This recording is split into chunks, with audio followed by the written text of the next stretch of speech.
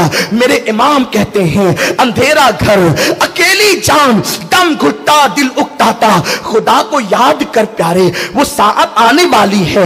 ہمارے آقا نے یہودیوں سے عیسائیوں سے کتنی نفرت کی ہے، اور آج ہم معاذ اللہ عیسائیوں کے نقش قدم پہ چل رہے ہیں، ان کے پیچھے پیچھے چل رہے ہیں۔ تمہیں پتا ہے اللہ کے حبیب مصطفیٰ جان رحمت صلی اللہ علیہ وسلم جب مدینہ منورہ پہنچے، ذرا دل کے کانوں سے سننا، آقا کریم مدینہ منورہ پہنچے تو سرکار نے پوچھا کہ یہ یہودی 10ویں محرم کو روزہ کیوں رکھتے ہیں؟ تو صحابہ نے عرض کیا، مدنی صحابہ نے۔